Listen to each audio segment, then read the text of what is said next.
Today I am going to make a video on myself. Many people who come into contact with me are really interested in me because I look very young and I am very successful as a lecturer. Even at 64, I am doing my work very efficiently and I have done my PhD and I look young, and so there are many reasons why people are interested in me. So actually I don't think I am so great, but people out of jealousy are thinking out of me, not because they are interested in me. They don't have any time to give me. They merely ask some random questions and they try to confuse me or fix me in a confusion through cross questioning me. So I am not going to give this opportunity to anyone in future. I will ask them to, if they are really interested in me, I will ask them to go to my YouTube channel and see this video. So for that purpose, I am making this video. This is also useful for my job purpose. And that is why this is supposed to be a personal, uh, personal introduction, self-introduction. My name is Satyalakshmi. I belong to Yelur, West Godavari district. I was born in Yelur, but my mother belongs to Yelur, and so I was born there. Apart from that, I don't know anything about Yelur. She was a gazetted officer in composite state of AP and Telangana. Once upon a time, AP and Telangana and Tamil Nadu were one state that was called Composite Madras State, Madras Presidency.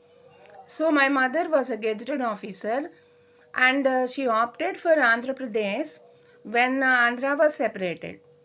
And my mother was working there, but my father was an advocate. He was educated at Chennai, Madras High Court. He worked there. He studied in Madras Law College.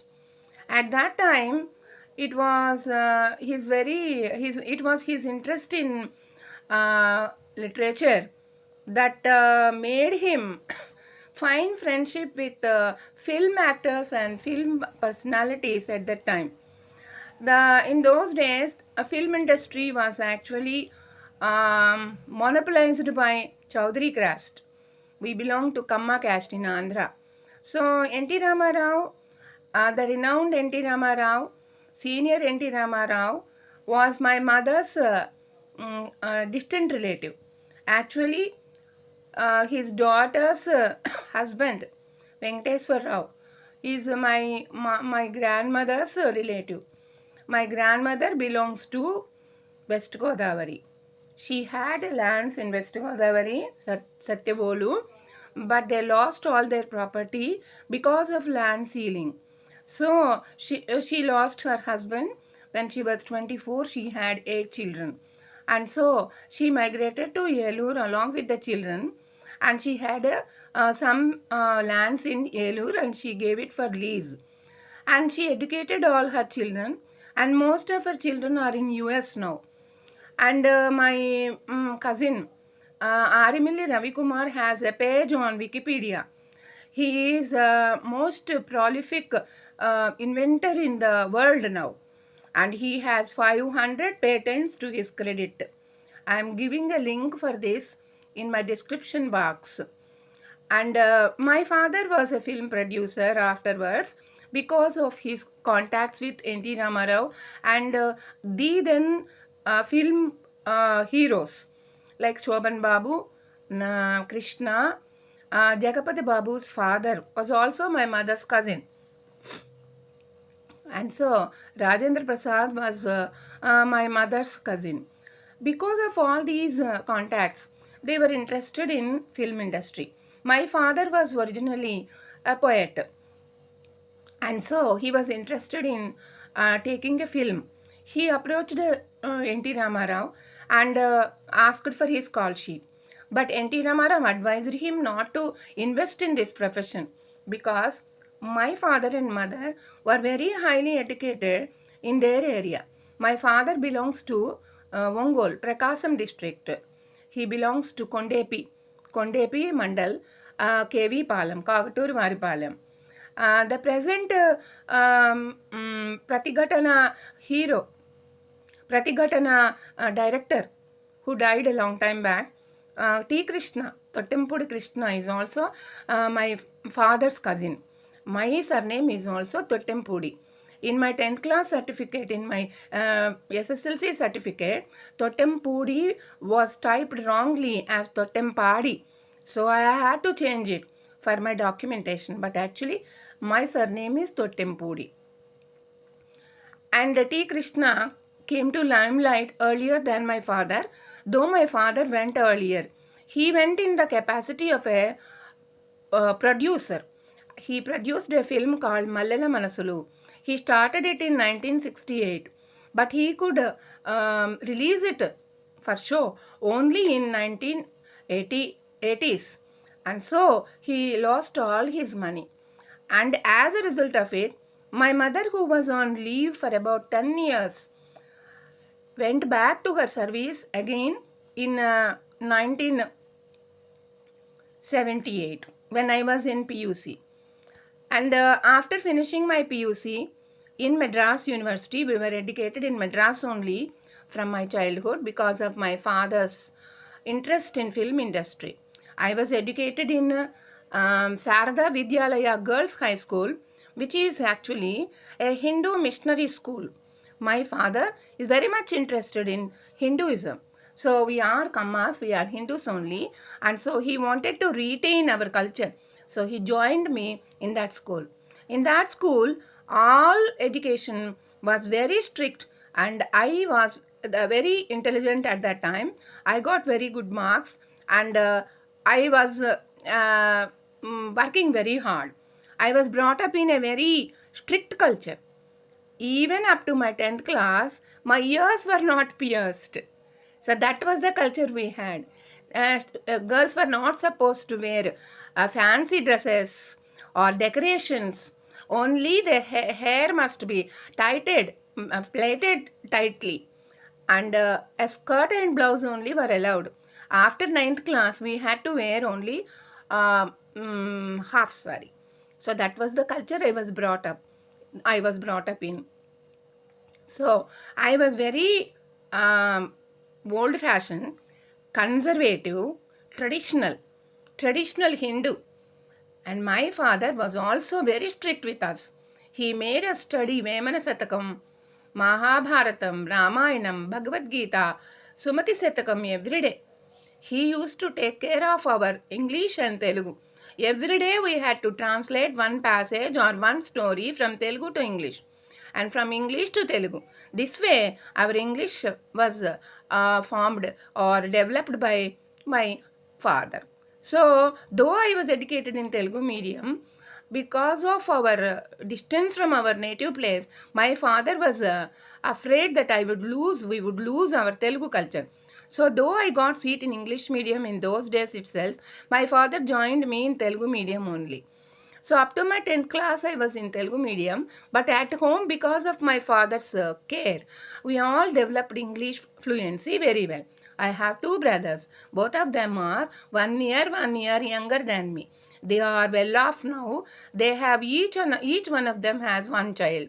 One brother has one daughter, one brother has one sister, one son. So they are now in Vijayawada and Kakinada, and they are well off on their own. But we have no contact with them because they expect money from me, and they don't want me to enjoy my life on my own. They want me to die actually, so that they can take whatever little property I have. This is the background I have. Originally, I was very happy in my family. I was the most favorite child of my parents. So this created jealousy in my brothers, who were not interested in education. They were immoral, unruly in their childhood, very childish, very, very mischievous, and they did not go to college regularly. So I was educated because I studied well. I always got National Merit Scholarship. In my school, I got always I used to get first mark, first rank. And then I joined intermediate in Meenakshi College. That was also a Hindu college. And so I was brought up there also. And then I got, after my PUC, I got seat in engineering in IIT Guindy. But my father did not join me because it was civil engineering, and in those days we had to travel a lot of distance from T Nagar. And my father was a film producer, and he did not want me to suffer by staying in hostel because the food is not good there. According to him, girls need not work hard for their livelihood, just for the sake of enjoyment and pastime. It is enough if they go to college. So he did not join me in engineering. By then, my mother's sisters were there in US, and they also scolded my father for not joining me in engineering. My aunt, that is Ravi Kumar's mother, offered to sponsor me to US at that time. But my father did not allow, saying that only people who don't have money will migrate to other places. We have enough money, we need not migrate. So I was educated in India itself. After that, I was joined in BA English Literature in Meenakshi College itself. Then also I got government scholarship for my performance, not for BC reservation, because we are FC. We never asked for it. We got it just like that because of my scores, because of my marks, because of my merit. I always got merit scholarship. I got in BA English Literature National Merit Scholarship. We actually were surprised when when I got a registered post from government saying that I got 11th rank in all India for my performance in BA English Literature. That was in 1981. So I got a scholarship worth 2000 rupees per year. At that time, I was paying only 125 rupees fees. I studied MA English Literature with that scholarship in Presidency College, Madras. And then 125 rupees was the fees, but I got 2500 per year. Like that, for 2 years I got scholarship. It was a great scholarship. It was called, nowadays it is called Pratibha Scholarship in Andhra Pradesh. And I was offered also a free seat, free accommodation in hostel. But my father did not allow me to go because by then my mother was in job again, because we lost money in film field. So my brothers and my father used to stay in Madras, and I used to take care of the whole family. From my intermediate itself, that is PUC itself, I have been a cook, caretaker, housekeeper, and also matron to all the family. So that way I have become very proficient in managing household affairs and grooming myself. My mother was away in Andhra Pradesh in her job as a gazetted officer in state government in women welfare department. She used to come to us every month, once in a month, and that way we were brought up in Chennai. There I studied BA English Literature, MA English Literature. I got first class, that is National Merit Scholarship for my performance in BA English Literature. In MA English Literature also, I got first class. Afterwards, I worked in Meenakshi College itself for some time. But afterwards, I got married and came back to Nellore. That is my husband's place. And my mother also was working there. So she, by that time, my father was passed away, and my father passed away, and we were all alone, and my mother was all alone. Because of 10 years of gap, she got less salary. All increments were lost. All increments were cut off because of her 10 years gap. So we had a financial problem also, though we had some land. That land was occupied by my father's sister. So we had a problem. So my mother brought us up very carefully. And then I worked in a private college in Sarvodaya, called Sarvodaya College in Nellore. as the head of the PG department, that is English department. I worked there from 1985 to 2000 as a part-time lecturer, expecting it to be regularized. But it was never regularized because there was a conflict between Service Commission, Andhra Pradesh Government Service Commission, and College Commission, which was instituted by the then Chief Minister of Andhra Pradesh, N.T. Ramarao. But there was a conflict, and there was a ban on ban on appointments of lecturers. So the ban was lifted in 2000. By then I was overaged, and by then I was still in that college, but they did not regularize us, so I had to leave it. And in 2005 my husband passed away. And during all this time, I was managing my own coaching center by name Bright Academy of English in VRC Center, opposite to Baptist Church, a very reputed area, a very good academic center in those days. So many educational institutions were there. So I ran my own coaching center. I taught spoken English, BA English, MA English, and grammar for competitive examination single-handedly, and I was also working in that college as part-time lecturer. So I was very famous in those days because I was educated in Chennai, and moreover, people were crazy after English. At my 27th year or 28th year, I started my coaching center, Bright Academy of English, and it was 1988. Then no, people were very much interested in English, learning English. People were crazy after English.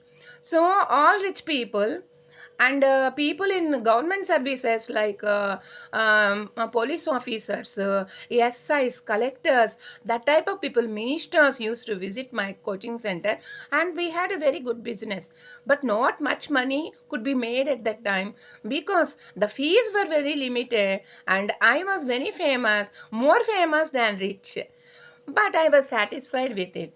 And afterwards, I worked in Ratnam Junior College in Pidatapolur as a senior lecturer. That was a turning point in my life. I was paid 1,50,000 per month. That was a very great amount at that time.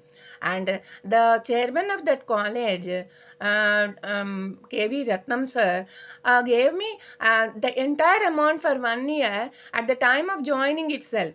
That helped me a lot. I bought a house, I constructed a house in my mother-in-law's place, Kasumur, in the land given by them. Because my husband got a heart problem, and the doctor said that he would not live long. So after my 3rd year of marriage, he got that problem, and so we decided not to have children because he had to always take care of his health. I had to support him financially. He was educated, but he was not employed, and so I decided not to have children. Just because we were not rich, and I had to do my work. I had to be in my coaching center from morning 5 o'clock till night 10 o'clock, and I had to run between city, town and village. And so I decided not to have children. I got 2 pregnancies, but I got aborted. I voluntarily got aborted because my husband only pressurized me not to have children because it is a great burden on me physically and emotionally and also financially. There was no support from my in-laws because my husband had 2 more brothers. There are no sisters in that family. So 3 brothers. He was the eldest. He was educated. The other 2 brothers were not educated. They were closely related to the present Vice President of India, Mr. Venkaiah Naidu. So they were expecting support from them. Actually, he was a great support to them, but he married a woman who was uneducated. So he advised my husband not to marry me because I was highly educated. It was their idea that only rich people who can support them financially can have good marriage. Those people who do not have financial assistance or financial security and who are educated, that type of girls are very arrogant, and they cannot be controlled, and they should not be married. That was the idea. So any number of women they can take as a second relationship, but they are not encouraging. They were not encouraging people, men, to marry educated people. That was their idea. And so all the men were against me, but my husband stuck to it, and we got married. It was a traditional arranged marriage only. We did not meet before marriage. We did not know each other also. Though they were in Nellore, we did not belong to Nellore. My mother was working there, that's all. We got this match through somebody else, some mediators, some close family friends. And then, though my husband was not employed, he was an alcoholic. He was depressed in life because he did not get any support from his political contacts, and he was educated, but he could not get a proper job. He was a very good person, but he could not get a job, and so he was depressed. So I did not leave him. I did not divorce him. Because of this, people were against me. They expected me to divorce because I was highly educated, independent, and very, very lively. I was always action oriented, very dynamic. So they were jealous of me. In my marriage, Venkaya Naidu's wife also supported my co-sister-in-law, who was to marry my brother-in-law later, because they were closely related to the family. My second brother-in-law married my mother-in-law's brother's son only, brother's daughter only.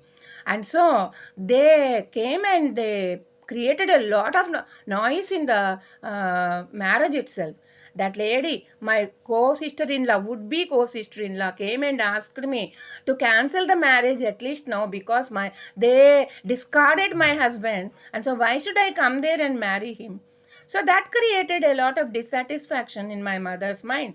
And from that time, she started pestering me to divorce my husband.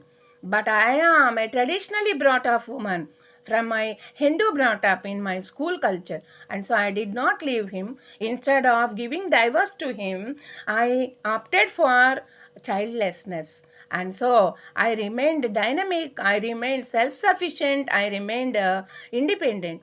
I constructed a house in 1990 itself with my own money. And that was a great adventure at that time. But it was not a great house. Nobody constructed a slab house at that time. And so it was a great adventure at that time. And even Venkaya Naidu was unhappy about it. He asked my husband why we were wasting our money in a village. So afterwards, all people took the cue from me, and then they also constructed. And Venkaya Naidu himself constructed a house worth 3 crore rupees in the same area. He belongs to the same area, same panchayati, Kasmur Panchayati. So I have become a walking model for everybody. So everybody in my relatives, among my relatives, is jealous of me. I don't care it. After my husband's death in 2005, I migrated to Hyderabad. I wanted to do my PhD. But luckily, I got a job in engineering colleges, because at that time, engineering colleges, private engineering colleges were established. And from that time, I have been engineering colleges. And in 2009, 2007, I went to Dr. Ramakrishna in JNTU for PhD guidance.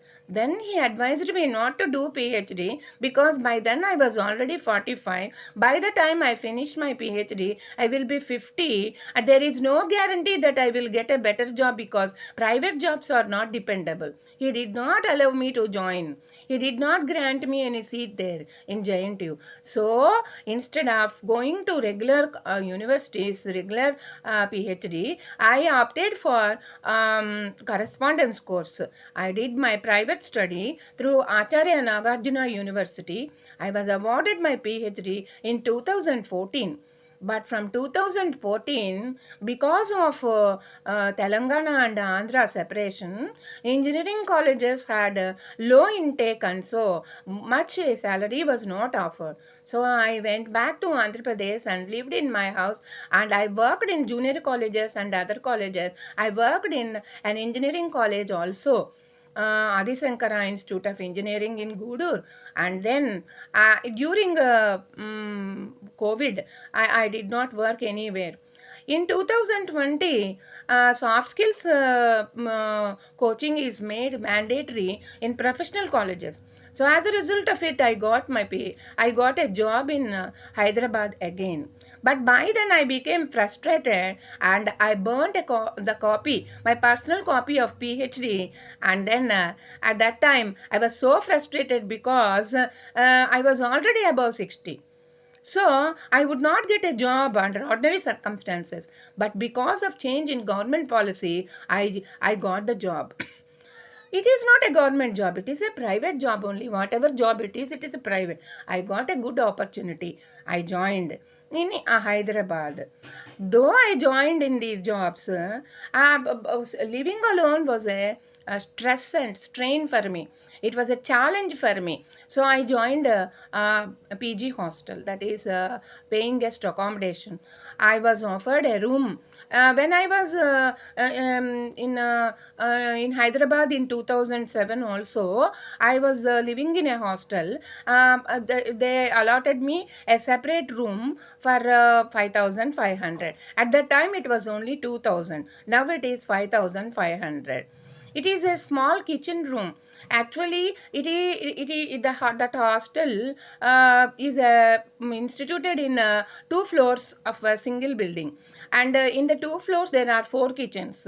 And how much ever big the hostel is, one kitchen only can be used by them as kitchen. So the remaining 3 kitchens are also let out to inmates, and so I got it like that. I stayed there as long as I stayed in hostel, and then I shifted to a room only recently. That is last year I shifted to a single room. Now I am living in a single room.